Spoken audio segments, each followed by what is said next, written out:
All right. Welcome, everyone.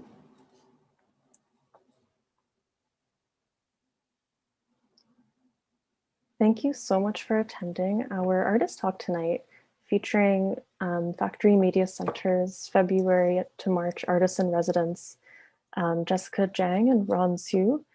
My name is Christina, and I'm Factory Media Center's Operations Coordinator. Before we get started, I would just like to take the time to acknowledge that the land of present-day Hamilton is situated on the shared ancestral lands of the Haudenosaunee and Anishinaabe, including the Mississaugas of the New Credit First Nation.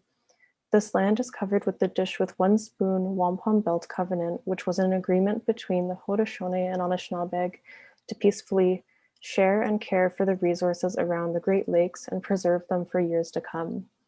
As a not-for-profit artist-run center, the factory is committed to active, ongoing reconciliation in collaboration with Indigenous peoples in our community. I'm sure there's been lots on the news lately, but if you would like to get involved with something locally to factory, I would invite you all to please check out what's currently going on at 1492 Landback Lane. About 20 minutes away from Hamilton, there are land defenders currently defending treaty land from ongoing developers repurposing the land for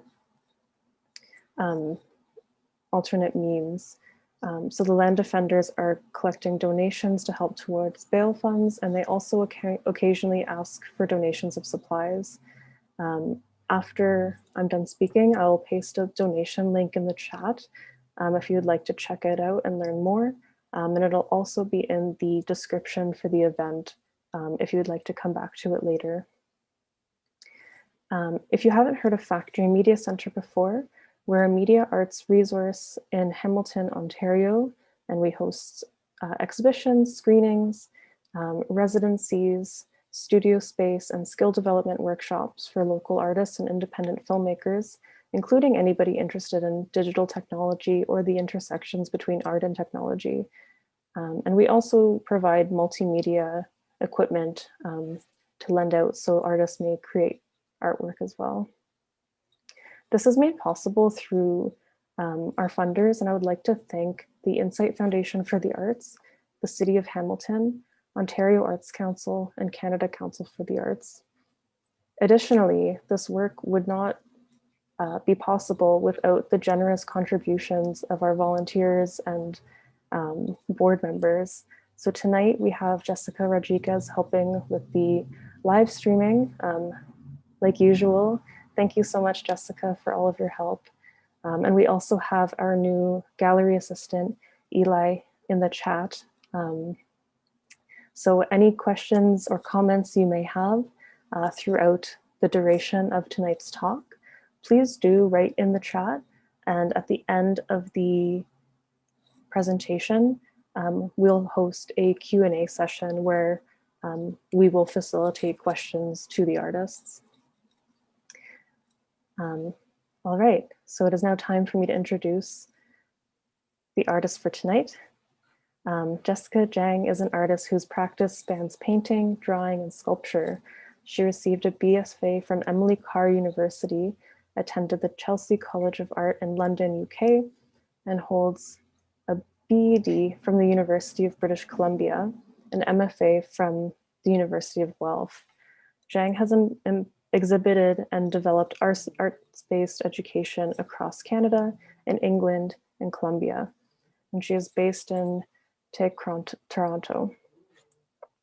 Ron Siu is an artist currently based in Toronto, and he graduated with a BFA in drawing and painting at OCAD University in 2019. His work has been exhibited in private collections across Canada and Scotland, and Siu has also participated in multiple artist residencies, including Centre 3 Emerging Artist Residency, also in Hamilton in 2019. He sits on the board of directors for ArtSite Inc. in Windsor. So for tonight's talk, Jessica and Ron will be sharing what they both created collaboratively during Factory Media Center's residency with them, as well as some anecdotes about working as an arts administrator and artist during the last year. All right, it's time to pass it off for you, to you both, sorry, and I will join you at the end. Thank you so much. Thank you, Christina. Thanks, Christina, and thanks, Jessica, for providing tech today. Thanks, everyone, for being here. Ron and I are really thrilled to share some of our work with you. We acknowledge that right now we're joining the event from the traditional and ancestral territories of the Anishinaabe, Haudenosaunee, the Huron-Wendat, and Mississaugas of the Credit. And we also recognize that there's been a lot of tough stuff to digest recently. And we want to make sure everyone takes care and, doing what you need to do to just have a nice evening. And we know how hard it can be to kind of prolong your day with being on screen with us. So we really appreciate that extra screen time you're sharing with us. And yeah, really grateful to be here. So I'll just sort of describe what we're going to be talking about tonight. We'll first kind of talk for a bit about just our residency experiences and discuss the context for the production of our work. And then we'll jump right into reviewing some select animations both Ron and I have worked on. And we're gonna kind of have a more kind of conversational thing go on during that time. So, and we'll be playing the animations on a loop while we're talking about them. So you're welcome to always chime in with your questions or comments that Christina will be kind of checking out throughout the duration. Yeah, thank you again, Christina and Jessica, for setting us up. So I think I'm just going to start our talk by describing a little bit about our project and some of the early conversations that we had initially when we were developing this proposal for Factory Media Center. Oh, I'm Ron, by the way, in case that wasn't obvious. Nice to meet you. So me and Jessica, our project explores the subject of Chinese myth, mysticism, and superstition as a very sort of broad subject and entry point into also allowing us to experiment with analog and digital approaches to animation, which is something that both of us have been really interested in, but have never really had much experience or have never really had the resources to really try. Hands-on. So I'm just going to talk a little bit about what led to that proposal. Originally, when the pandemic had started, me and Jessica were keeping in touch, and I think one of our interests or conversations was both of us come from a background in painting, and as painters who may need a studio space or something like that, how do we adapt to this situation where we're stuck at home? How do we continue to grow artistically under these new conditions, and how do we continue investigations that we're interested in? How do we fight the isolation that we're feeling and sort of continue to collaborate? So I think that's kind of where this idea of animation came about, because both of us have a really strong interest in animation, but I think we also felt that animation was something where our practices and experiences as painters could maybe translate a little bit more easily into a digital space and allow us to experiment with that as well. And of course, it was great because then we could work remotely and collaboratively at the same time. So for this project, like I mentioned, we were interested in Chinese myth and mysticism just as sort of an open exploration, because I'll just speak for myself. For me personally, I've been very interested in Asian cultural influences and exploring them a bit more, but I hadn't really had much of an education in them. So even though I know Jessica has done really brilliant work exploring some Chinese myths previously, I really appreciated the openness that she extended towards me in letting us both find things that we resonated with and that we could both bring together.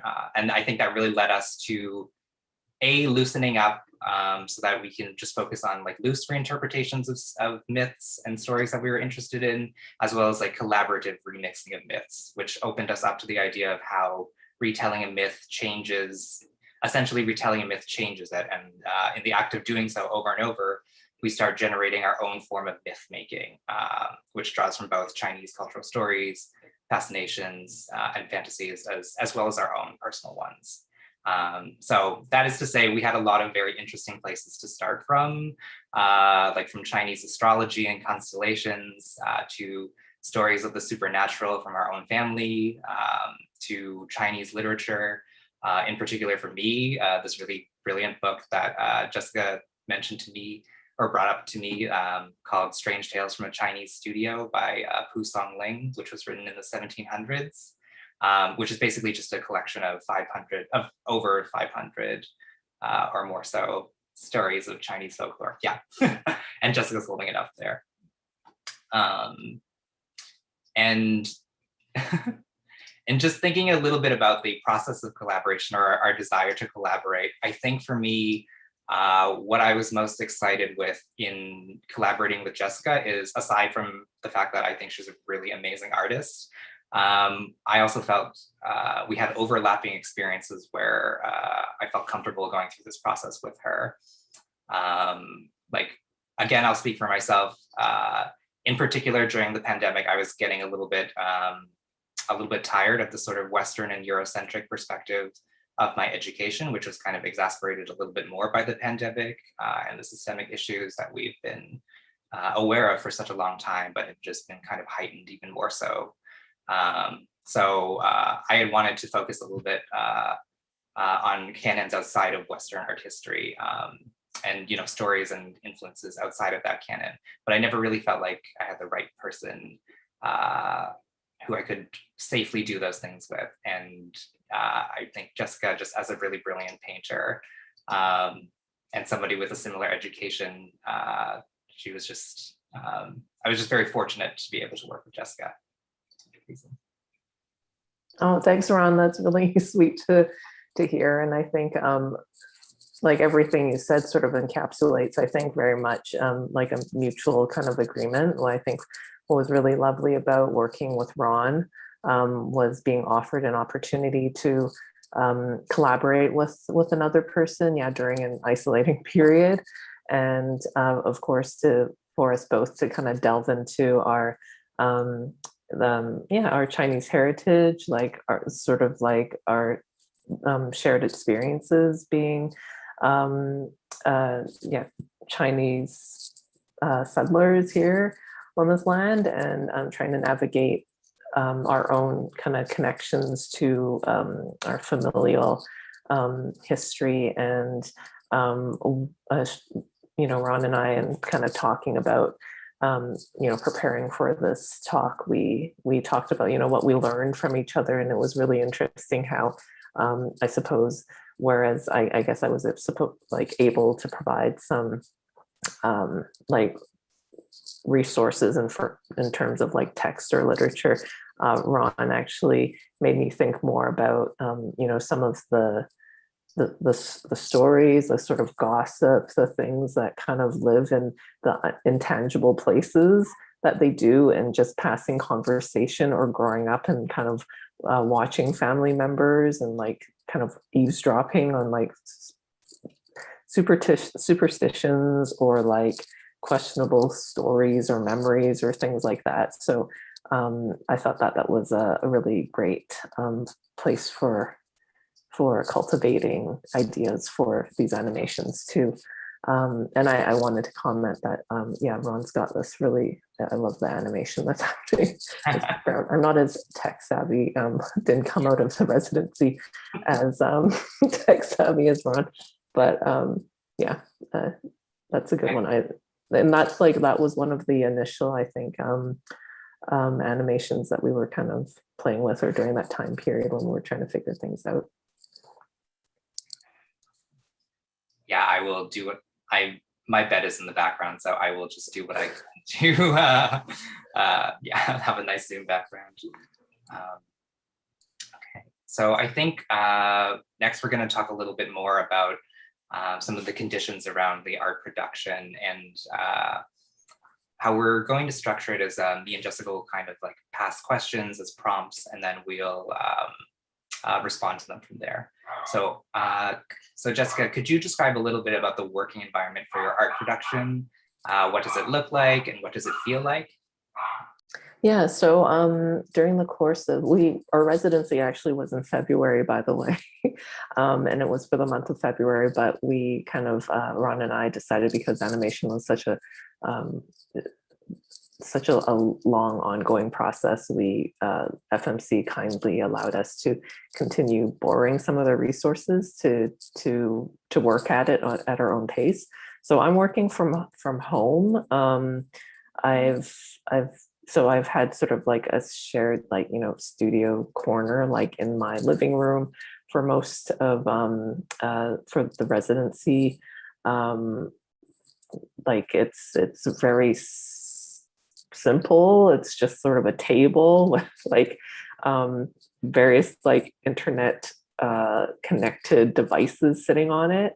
Um, and yeah, and it wasn't very private. So I've like since moved into a new space that has allowed me to have like my own kind of workroom, and it's made like a dramatic difference to not be like next to, I don't know, like a bunch of like living room stuff. And then when I go to the kitchen, I turn back and then immediately like I see my workstation in front of me. So there was kind of like no escaping work in a way. And I'm sure that's the case for so many of you out there.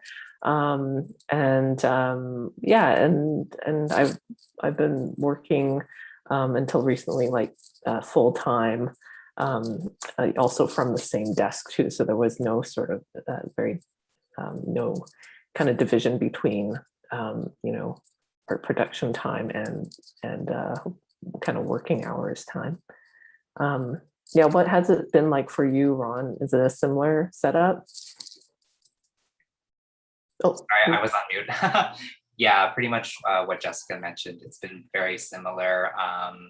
So I won't repeat too much, but yeah, I do want to thank Factory Media Center for like lending us computers to use, because that's been like a really big bonus for working on these animations. I guess what I'll add too is, like, aside from the struggles of kind of like separating work from at home, art production, I think it's what I kind of have realized is that not having worked digitally in a very significant way before, and especially animation, which is something that I've been so seduced by my whole life, but is actually is quite a process in itself, because we were sort of juggling navigating digital processes in a real way.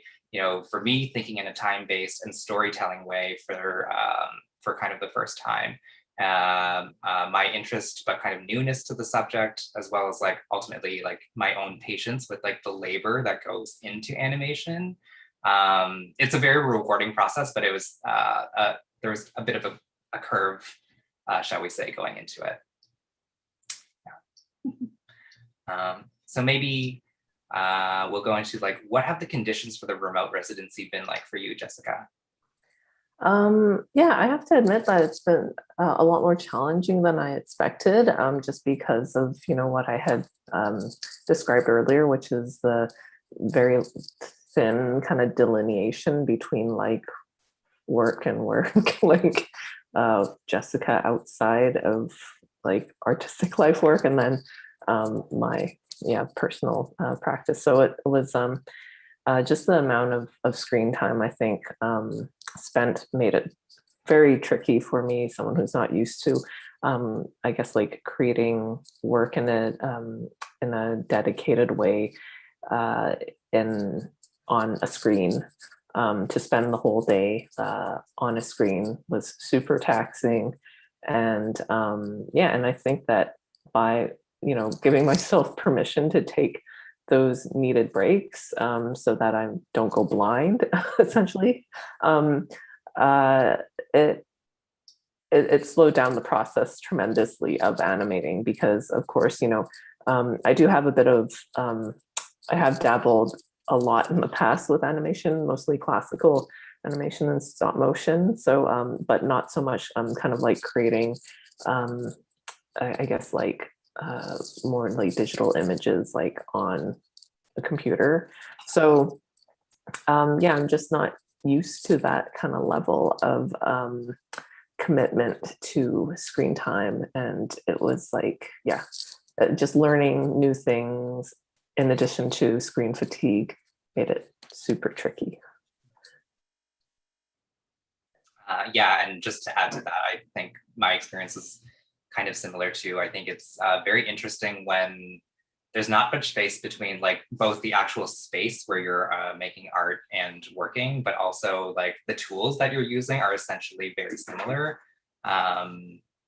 So yeah, without that kind of separation, things very easily become kind of mixed together, and it can become kind of hard to be clear-minded about yeah, each of those things. And also, I think maybe this is like something that I realized that is perhaps an obvious point to most people, but was something that I kind of realized through the residency was it's actually kind of difficult to fully grasp the weight and significance of things like cultural myths. And we will discuss more of them in specifics when we get to the animations. But for now, we'll just speak more generally about them. But it is kind of difficult to grasp the full weight of things like cultural myths or family stories when you're kind of separated from that context or that environment or the land where those stories are shaped. So even though investigating more into like Asian myth and mysticism was like a background interest of mine, I actually found it kind of hard to get into the material because like, again, I'm just like sitting here in my room, like on the computer, like reading stuff or like reading the book and trying to like feel that space. And it like very initially felt kind of alien or maybe a little illogical to me.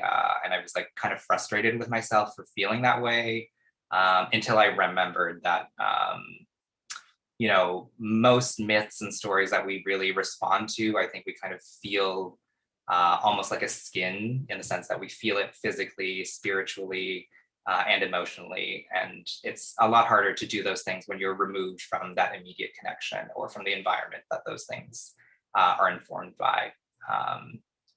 Yeah, and again, just like reading things off of the internet and just trying to feel something about this space is, yeah. So that was interesting. So what has your schedule been like during this time? Oh, the schedule. I think aside from the 9-to-5 job, yeah, there'd be 9 to 5 and then jump right into, you know, like making dinner and then trying to figure out if I had the capacity to even like return to the screen to animate things. So it's been sort of erratic.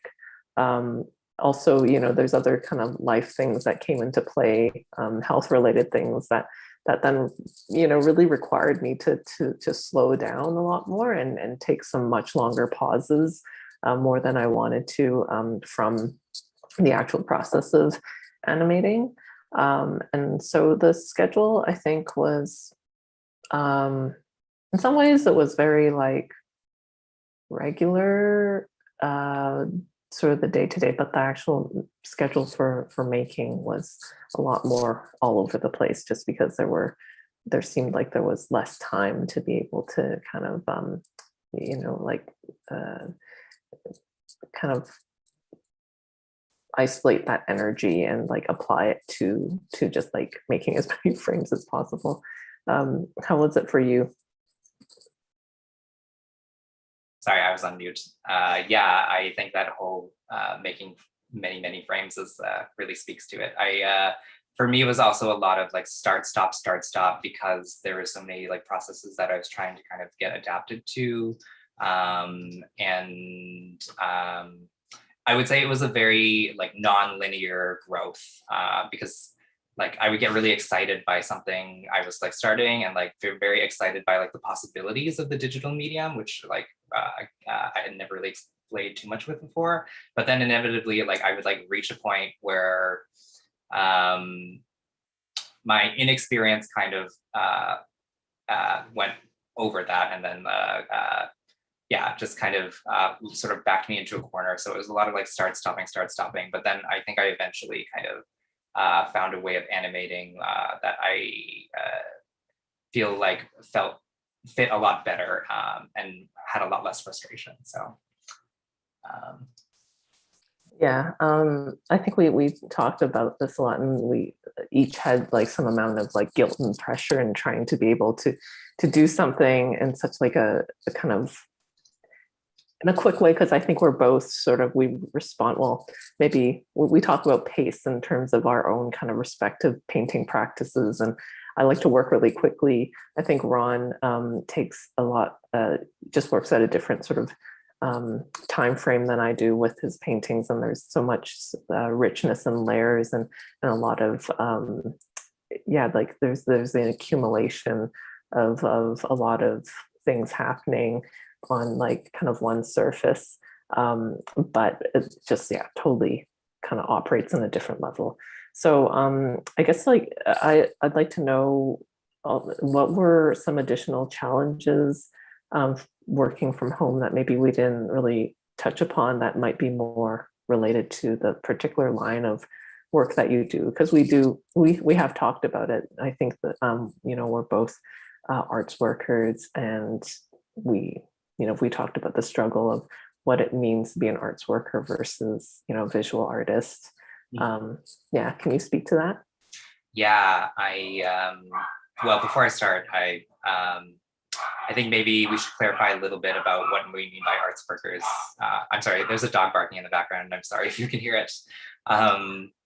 But you know, when we talk about arts workers, it's not just people who work in galleries or institutions showcasing contemporary art, but it's also like community engagement, where arts programming is used to help serve or engage with certain communities, which I think might be the experience that you and I were more referring to.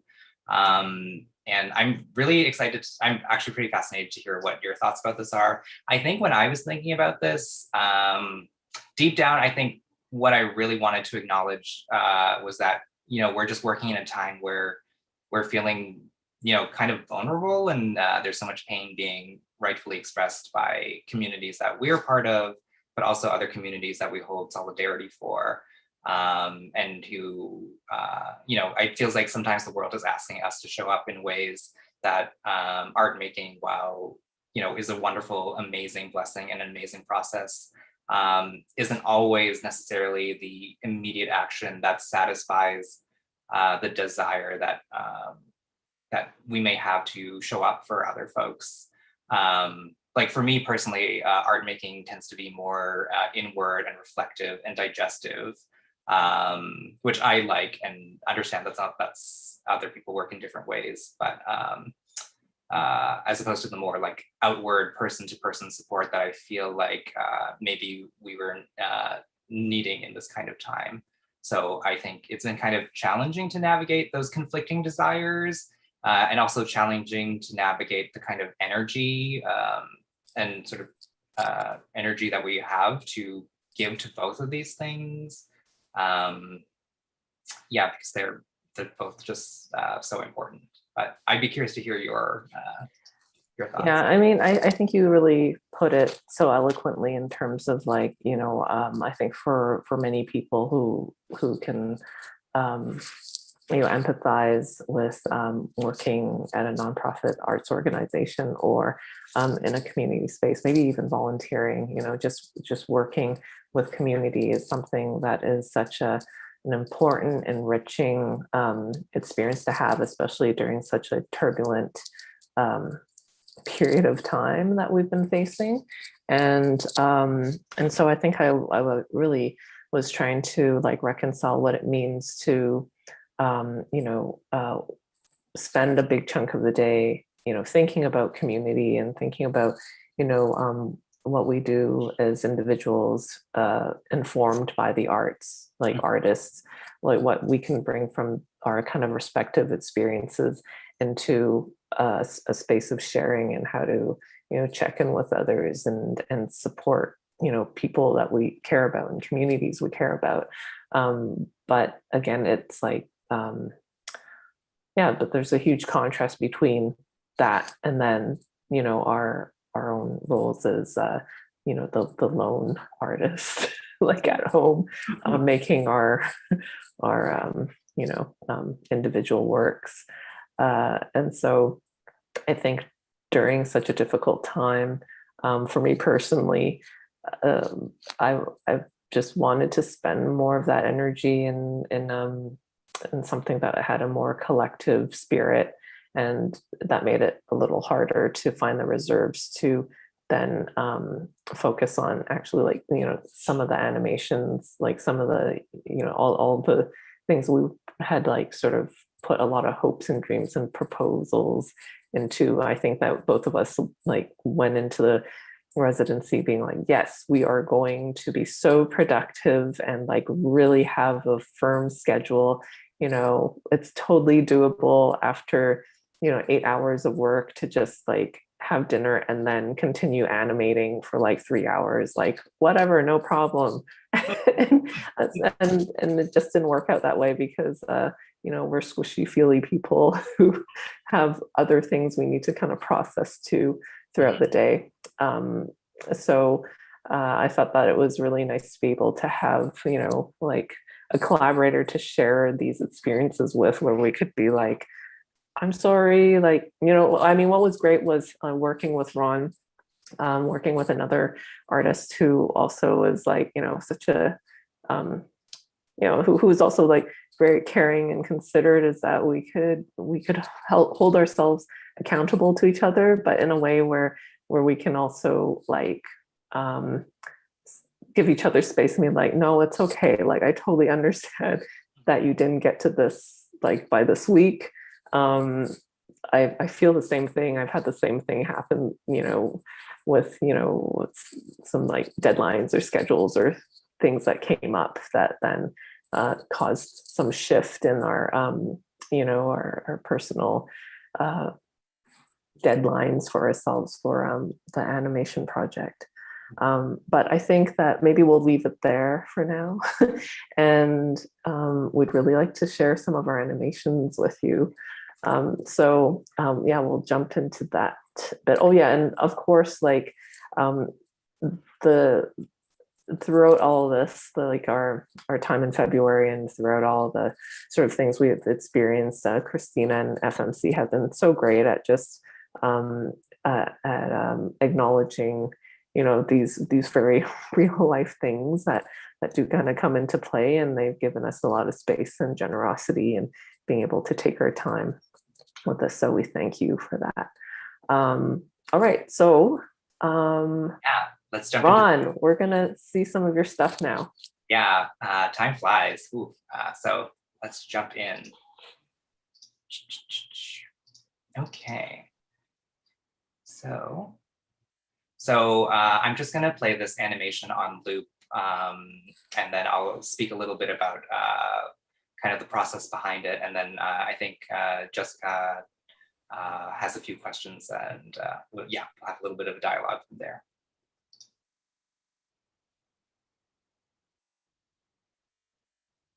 And just to let you know, none of our pieces have audio, so if you don't hear anything, don't panic.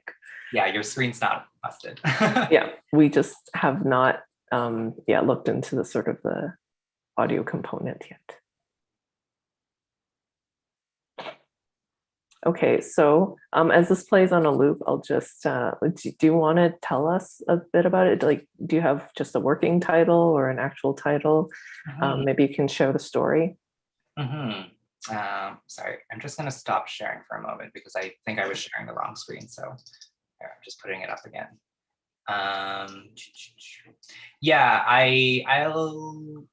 so for me, this is one of the earlier animations that I was working with. So I was still kind of like figuring out how the process of animation would work, and kind of, you know, what extent of like digital and analog processes I wanted to combine together. But the story that I was interested in was, so there's a parable by an ancient Chinese philosopher named Shangsi, and this parable is called the butterfly dream, and in it, Shangsi himself talks about having a dream where he is a butterfly, and, you know, really enjoying this dream, you know, having a really lovely nap. But then upon waking up, he poses like a thought to himself about whether or not he is a human being who's dreaming about being a butterfly, or it's actually the other way around, and it's actually like a butterfly who's now dreaming about being a human being. And I think I was really taken with like the humor in that, the sort of existential sort of back and forth, sort of philosophers, scholars quandary with that, and the sort of questioning of like, are we man, are we beast? And it was just a very generative, it was a very generative story for me. I didn't necessarily want to like illustrate that, you know, one-to-one. So for me, I was thinking about these things called paijang trees. They're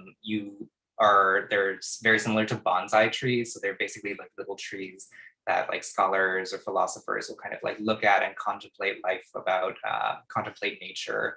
I just thought it was like for my own interest in like reinterpreting myths, I thought it was like a very interesting reversal to kind of reverse the scholars, like the role that the scholar has, and instead make it like the object of fascination that is the one that is the philosopher, or that is the one that is kind of pondering its own existence. Yeah.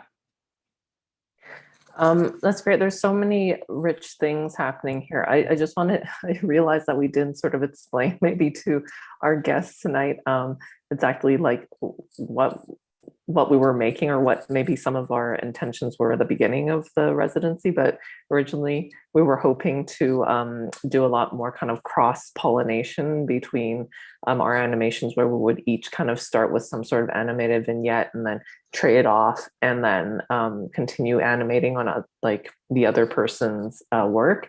And we did some of that in the very, very early stages, but we found because we had such erratic sort of like working periods, that we just ended up kind of making our own short vignettes. And so the idea is at some point, the vignettes that you'll see this evening will be sort of connected together, and then we will have some additional work that we have worked on, that we will work on continually more in a collaborative vein, to sort of thread the rest of these short animations together. So what you're going to see are just like a series of very short little kind of bits of what we've been working on.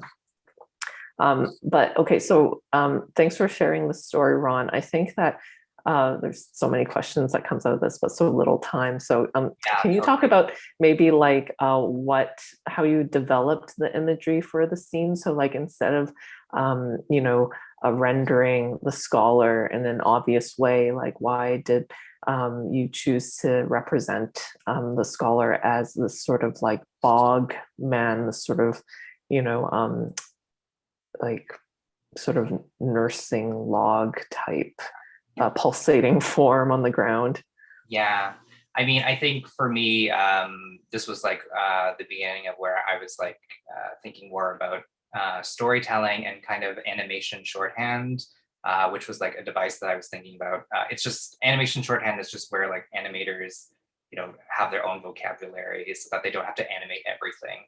And then before this, I was like being maybe a little too literate with my animations and like trying to stick to the stories themselves. So I think for me, this was like the point where I finally started like taking a much more loose approach to interpreting myths and just allowing myself to sort of invert these things.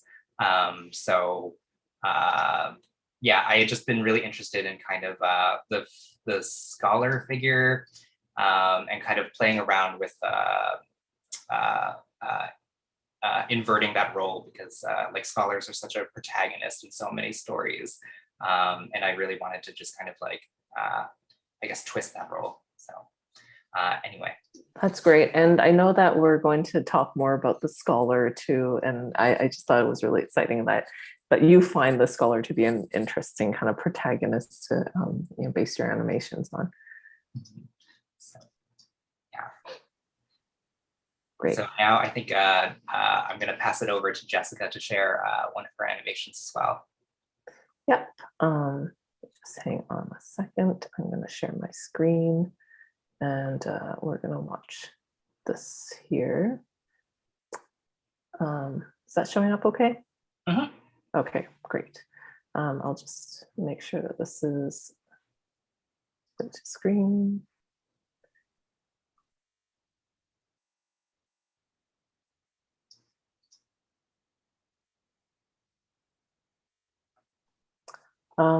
So while this plays on the loop, we can just talk right over it.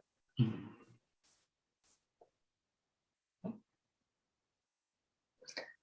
This piece was like the first sort of work the first animation that I was working on. It all stemmed from like a conversation Ron and I had originally about the Chinese constellations, and just, you know, we're very kind of amateur researchers in terms of like the things that we were able to kind of like draw from and pull from in terms of mining the internet for information about Chinese constellations and the myths that come with it. And it's really rich territory. But basically what we're looking at here is a story that is based on the Black Tortoise mansion. And what that is in the Chinese constellations or astronomy, there's a lot of different kind of sections of the sky, and some that are like connected with sort of different kind of seasonal moments throughout the year.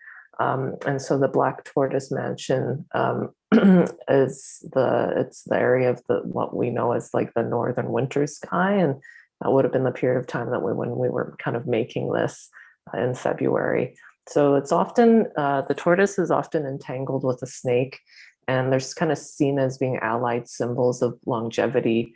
The snake and tortoise acted as generals that protected a divine mountain, but these two figures weren't always kind of noble beings. The Taoist Zhuan Wu, in the process of wanting to become a deity and finding divinity, decided that he needed to cleanse his stomach and his intestines in a river in order to kind of purge himself of, you know, I guess less any sort of like uncleanly matter. And in the process of doing so, his organs turned into a snake. The intestines turned into a snake. The stomach turned into a tortoise, and these creatures started terrorizing the countryside. And when Zhuan Wu realized that, you know, they were causing such a menace, he asked for these two creatures to sort of atone themselves by acting as generals who would stand guard at this divine mountain. And that's something that they continue to do, because the animals did show some form of remorse. And so this is just sort of, this is seen from that. I was depicting the snake, and Ron had depicted the tortoise in some short animations, but unfortunately we won't see those tonight. Yeah, it's really, really brilliant. I like particularly like drawn to your like body motifs, yeah, we had really, really great discussion about like how malleable bodies are in mythology, and how yeah, it just seems like yeah, there's a very interesting relationship to like body parts in mythology. So I'm just checking the time here. I'm wondering, rather than sort of going into questions between the two of us, perhaps we can just show the other two animations that we have, and quickly talk a little bit about it, if that works for you, Jessica. Yeah, for sure. And then whatever time we have left, you know, we can investigate further. Yeah. Yeah. So I'll stop this, and you can go ahead and share yours.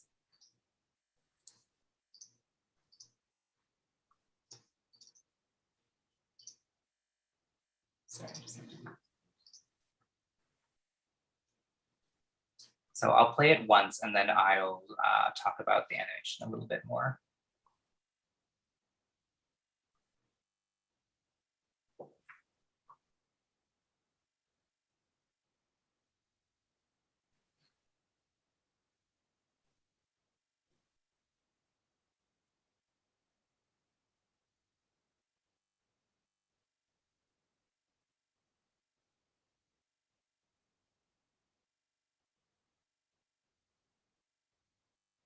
I love this so much.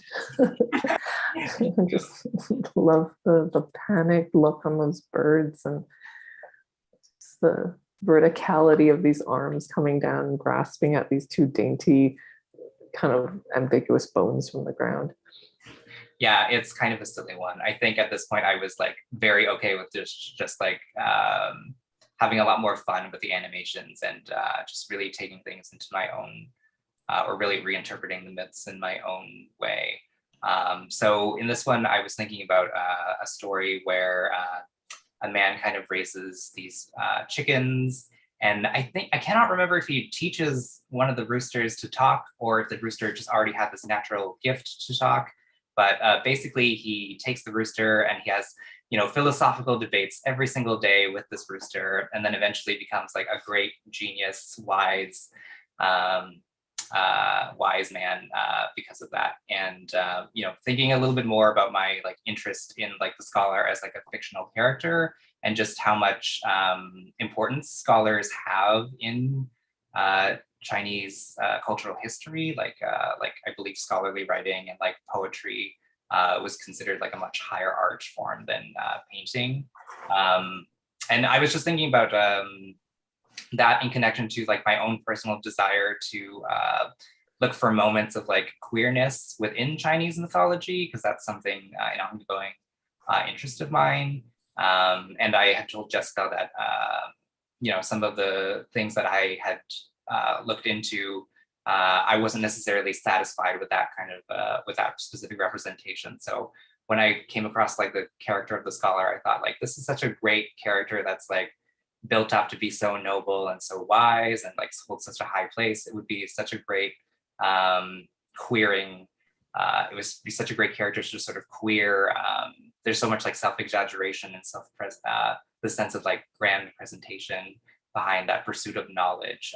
So I kind of like the idea of satirizing it through a queer lens, so that Right. This sort of scholar is now like chasing after knowledge in animals in a very destructive way.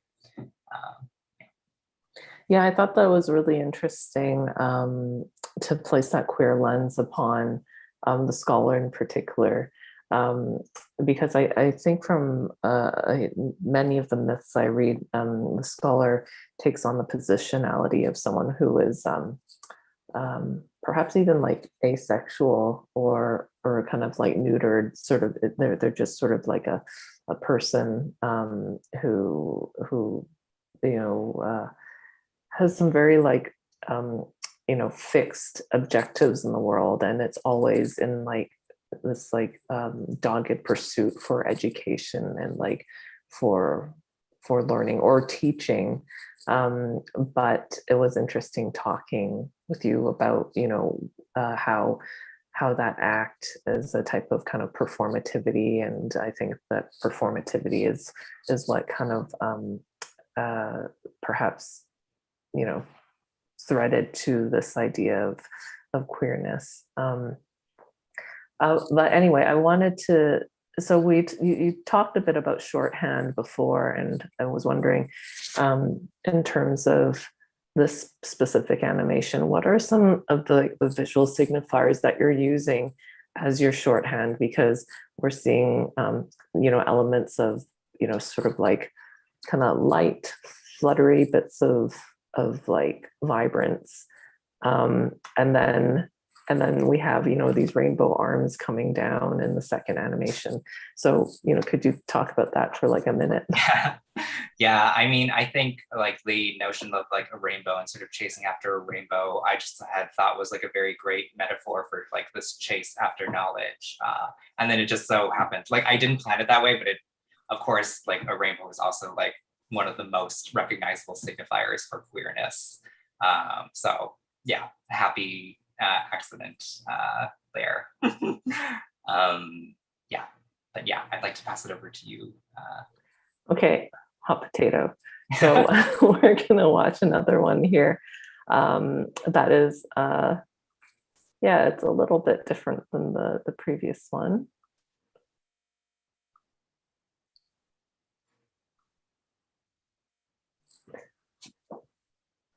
So this one is a lot faster. It's not as, and it's just as set in one scene. And so, in the process of like trying to figure out how to like incorporate images like from my own kind of personal sort of like data bank of images, because as Ron had kind of talked about earlier, right now with the real lack of kind of like mobility in our ways to extract like references and to travel to places to maybe, you know, extract some of those references. I was like, okay, well, I guess I'm going to travel back in time through some of like the photos I've taken when I was able to travel. And so this is this photograph that's in the background. That's the basis of this animation, is a photograph that I took in Dao. It's in Hong Kong, and it's an island off of Hong Kong. And it was just sort of a village shrine in a fishing village, fishing community. And I just really loved the sort of like casualness of it, the kind of worn away features on this little figure sitting in the shrine. And obviously, you know, people have like left their like fresh fruit offerings there. And so I was thinking about, you know, what like who are the ancestors that people are sort of thinking about and considering in the history of this place. And because it is a fishing village, I wonder, you know, how many of these people had like deep ties to the land and to the fish that they captured, and you know, that their livelihoods were based on. And so this is kind of like in honor of the fish. So in my mind, the sort of working title for this is like kind of fish ghosts. These are sort of like you know, ribbons of smoke that have turned into the forms of fish. They're now kind of swimming away. But then as I animated too, they got a little fluffier and they kind of look a bit bird-like. And so they almost, yeah, like transcend like from being kind of like creatures of the sea into creatures of the sky. So that's what this was about. Yeah, you have such a brilliant like touch, like painterly touch, like regardless of like you know, what medium you're working with. And I think I really admire that. It's so interesting because it's I think I really appreciate like how still, you know, the photo of course is, with sort of like slight reverberations of the smoke. And it's such a visual, but also like what's the term? Oppository? I really get a sense of smell from it too when I'm olfactory. Olfactory, that's the word. And I think it's just so brilliant that it's like so simple, but it activates and touches on so many senses. I'm actually kind of curious, like, because animals feature quite a lot in your work. I'm sort of curious if you could talk a little bit about like the relationships between animals and humans, maybe specifically within your own research in Chinese myths, stories, or culture, and what maybe interests you or attracts you about that. Yeah, it's funny because the two works that I'm showing have animals in them, but I don't think the other ones I've worked on. Okay. Animals, but I spent more time thinking about it. I think basically I'm drawn to the figure in general when I'm making work, and I think that my works that people, if they've seen them previously, will be of like you know, figures of a more humanoid nature, you know, referencing human bodies more so than animal bodies. Although I have a, you know, a personal deep affinity for animals, but basically, yeah, I just I like having some sort of, I feel very connected to, I think, like the figure, whether it's a figure of you know, a non-human or a human, because I can't help but you know, like place my own kind of sort of personify, you know, animals a bit more easily. So they're just, you know, I guess the snake and these fish are maybe stand-ins for, you know, humans in some way too. But it's funny. I don't have, it wasn't even sort of a consideration, this sort of, you know, need to specifically create animals. But these were, I think that the animals are very also present in myths, because again, I think they are stand-in for humans in a lot of ways, but there's a bit more distance. So you know, when an animal is harmed or does something embarrassing, perhaps there maybe there's a little bit more of like a space between for the reader or the viewer to kind of observe, rather than kind of I suppose like immediately embedding themselves in that situation where like they're feeling it directly. I don't know, these are just sort of thoughts that are coming to mind. Yeah, I mean, as you were saying that, I was like reminded of the conversation that we had, just sort of thinking about like Chinese medicine and sort of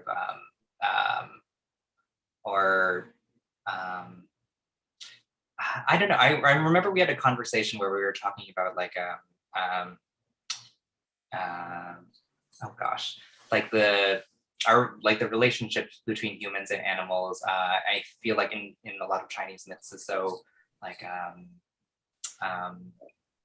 there's such like a sense of life force passing between the two of them, that it really made me sort of think about like talking to you made me really think about like the human figure as a kind of like chimera of like, you know, different animals, or trailing thought. Yeah, and I guess also one of the other things you touched upon earlier was, I mean, you said that, you know, like I had a specific kind of, I guess, like touch maybe in terms of the line work or mark making in this one, but then like there's a very different type of mark making in the snake animation too. I think that this one is a lot more speaks more to the, you know, painterliness or the, you know, the divisive line work, whereas the other one is much more flat and purposely kind of like clunky and shows kind of more of the residual aspects of like, you know, filling in sections with paint buckets and stuff, you know, and not being ashamed of the fact that yes, like this is just a flat kind of like very crude rendering of a snake, but that's okay because this is like, you know, just part of the you know, visual element, particulates, like digital particulates of, you know, the space. Okay, but I'm going to stop this here because I know we've got about like 12 minutes left or so. Oop. Oh, I can't stop the share. Oh, okay, there we go. We're not stuck on that fish ghost for the rest of the night, haunting people. Yeah, so I guess if there's any questions or comments that have come up, I think Christina might share some. Otherwise, Ron and I can happily chat and chat and chat. Thank you guys so much. That was such a pleasure to listen to. You both have such good energy, like together. Like I feel like I could have listened to you talk for hours and hours. You should do a podcast. I'm down for that. Yeah, me too. One day. No, but that was really awesome. I feel like every time we chatted together, you know, we were talking about more logistical things, but just hearing more about the background of the process of working and what came from that, and the ideas and the inspirations. It was really incredible, and we do have a lot of comments that I'll relay right now. So we have a lot of like emoticons. Grateful to be here. Love the background, Ron. Oh, thanks. And also a comment on the format of this talk, that the idea of the broken telephone storytelling, creating new stories way of speaking was really intriguing. During the conversation about the like what makes an art worker, there was specifically a lot of hearts and smileys from Susanna and Zarina, John, Rui, and Mitchell. And right when we started talking about the animations, Stephen actually asked, what are your processes for creating the animation loops? And that seems like a very big question to unpack.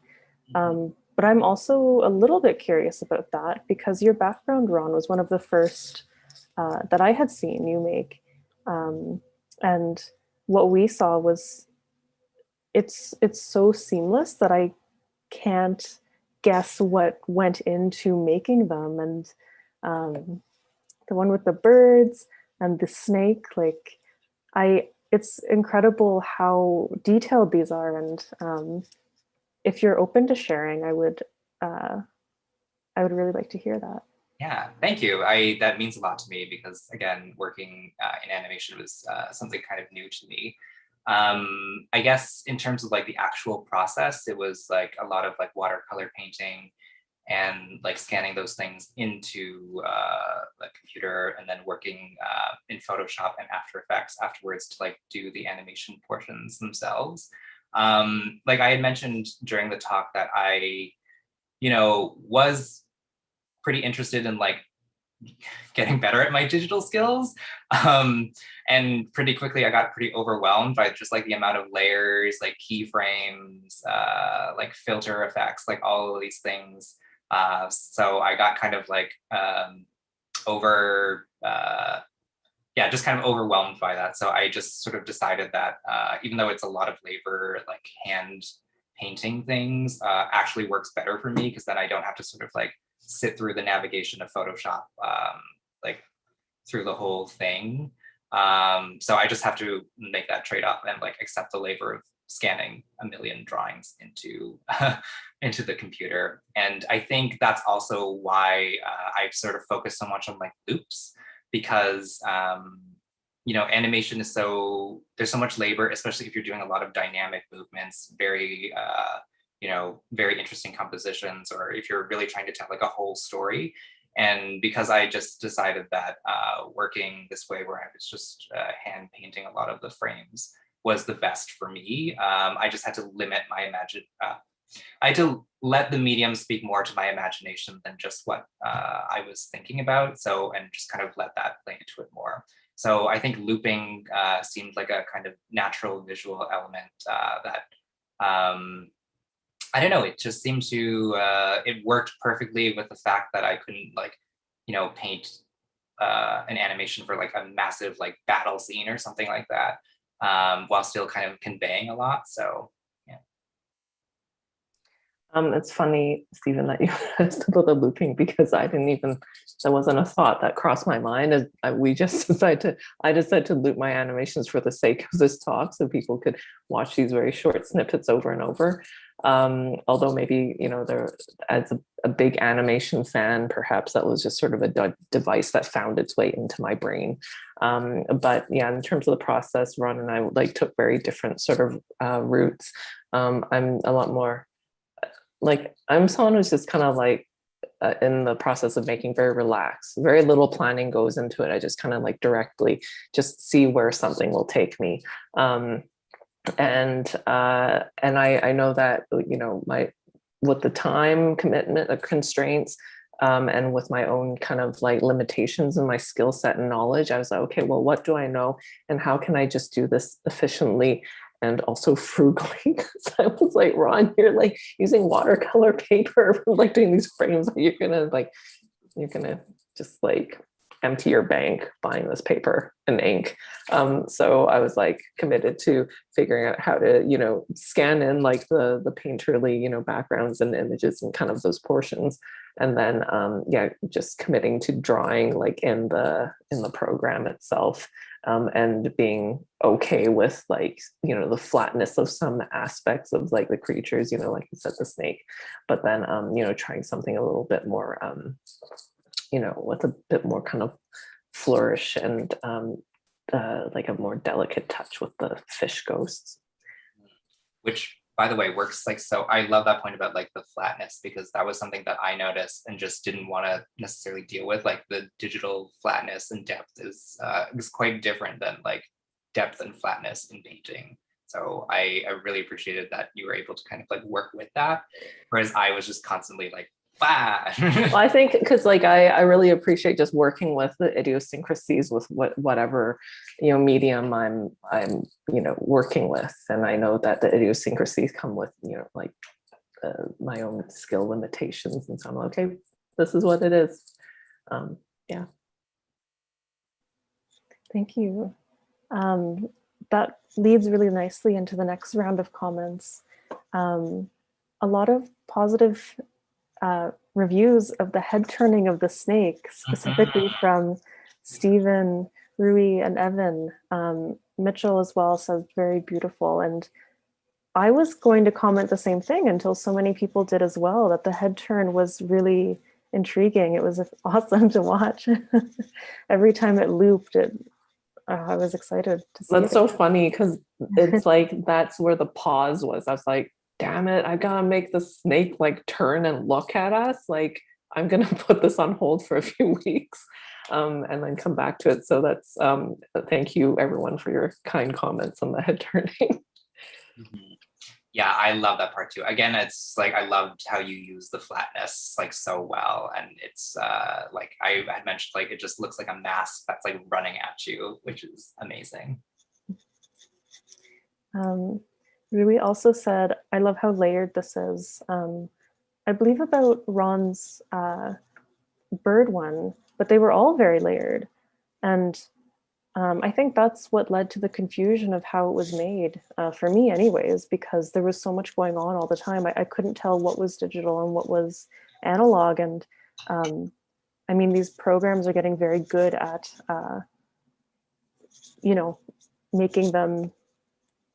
making tools to perceive like something to look analog when it's actually digital. So I can't believe that you've painted a lot of these.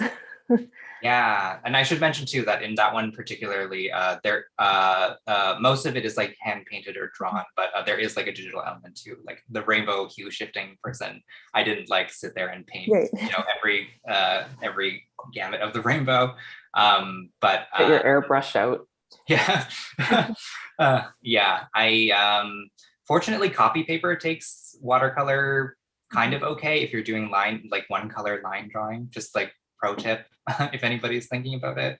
But yeah, because I had also really tried to like use watercolor brushes, or sorry, Photoshop brushes, but the kind of way that I normally work in painting is like very layered and very, I guess, kind of airy, and to kind of not working in Photoshop using the brushes and kind of like not really recognizing that touch was a little bit confusing for me. So I just found it was just easier to go this direction. Thank you. We have a comment saying, love the fish ghost. I agree. They're very cute. And then that was the end of the discussion portion of the comments and questions. But we have somebody agreeing with me that they love the energy between you two. And a thank you for sharing the animations from Zarina. We just have 2 more questions if you're okay to stick around for a few minutes. Awesome. Stephen asks, how often did the 2 of you connect and communicate with one another on your work? So I think originally when we had created the proposal, we wanted to make sure we had, we asked like weekly check-ins. Is that good? Checking in on the weekend when we have a bit more time and space. Sometimes it was like checking in every 2 weeks or so, or maybe, yeah. But it was mostly just kind of either talking on Zoom or over the phone. Usually our conversations are very lengthy and but really, generative in terms of, seeing where our ideas were going, giving each other the reassurance and space to to try out some weird things, or to step back and kind of look at things differently. But yeah, we try to be as communicative as possible. And if we weren't able to meet up during a week, it would be by text, just to be like, hey, how's it going? And like, oh, like I'm having a crazy week, like I need a break. So yeah, that was kind of it. And I also wanted to mention too that like me and Jessica kind of made this point that I thought was really great, like in terms of like the collaborative process. Like I think we had originally envisioned like more passing forth between us, but I think when we got started, I think we kind of really needed that space to just kind of like experiment with things on our own, because there was a lot of stuff to kind of get used to. And like for me, again, like some of the subject matter that we were both interested in exploring was a little bit newer to me. So I, kind of needed that time to just absorb these things. So yeah, like I feel like the collaborative process was like a really strong sense of like peer support between us, and just like a strong sense of like safety and sort of sharing and like passing things. And yeah, well, yeah, oh, sorry, Ron. We also had like a shared folder, where it was mostly Ron sharing like resources, things that he scanned in. I scanned in a lot of sort of watercolors and things to be used for backgrounds. And so we were trying to be very mindful of sharing each other's sort of like resources. So for instance, like in the snake animation, the last scene where before the snake kind of like eats you up, that background was Ron's background, watercolor background. Yeah, and I'm kind of excited. So our next phase of collaboration will be now kind of like remixing, breaking down, and like sharing like the animations that we've produced and sort of remixing them more directly, passing them back and forth that way. So I'm excited. Yeah, that actually answered a question I was going to ask, which was going to be, where do you see this going? So I'm really excited that you're going to continue working on it after the fact. Okay, so we have the last question is from Rui. Ron, could you explain, or could you speak a bit more about myth as skin, the connection between stories, place, and dirt, and your rendering as the scholar as a bog tree? Some more about concept. Yeah, I think because that kind of came from like so much sort of built up frustration and kind of like a little bit of anger at myself for when I was first looking more into Chinese myth and mysticism, that a lot of things just didn't really make sense to me. And I was having a hard time. I was having a really hard time like meeting the material where it's at. So after kind of a lot of back and forth with sorry, there's a dog barking again.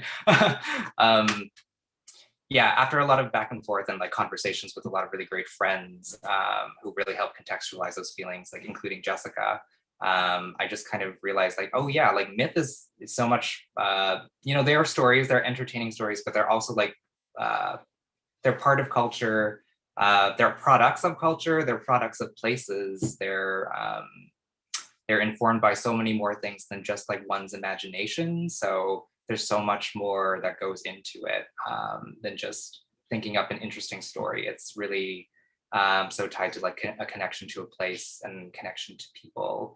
And I was just kind of realizing that I maybe lacked some of those experiences. So that's why there was this kind of gap. Yeah.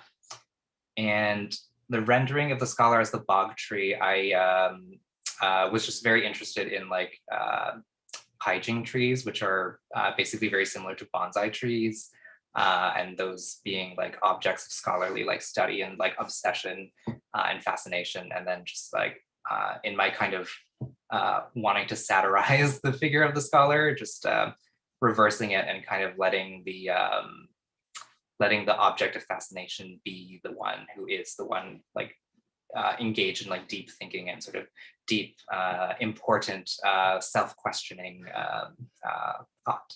Yeah. Thank you so much. Thanks, everybody. Yeah, the last comment is a good comment to end on.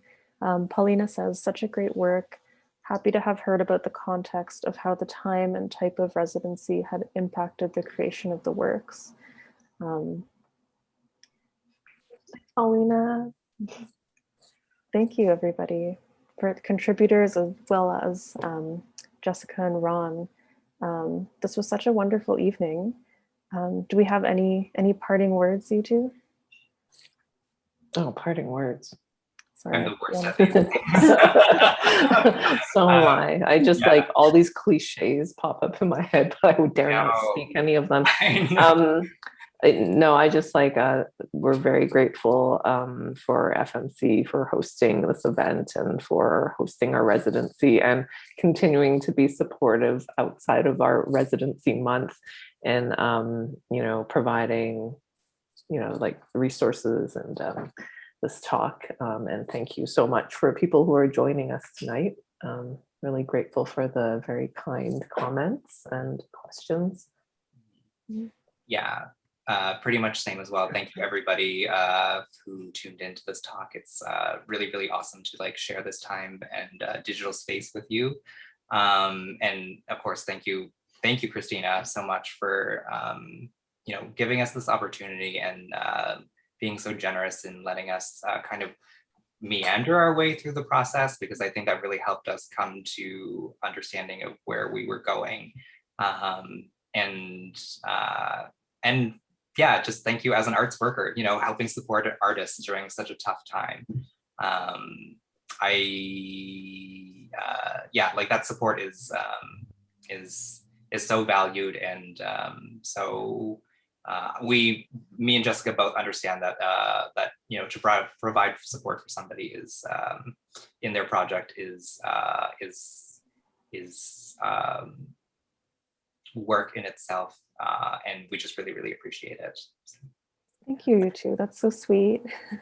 And then I also, sorry, Christina, I wanted to mention this for future reference for people who are still tuned in, that the works that Ron and I have been talking about that we're developing will hopefully at some point be shown at the new FMC space, either in the window or in some other format, but there will be, you'll be able to see kind of more things and not just 4 very short animations.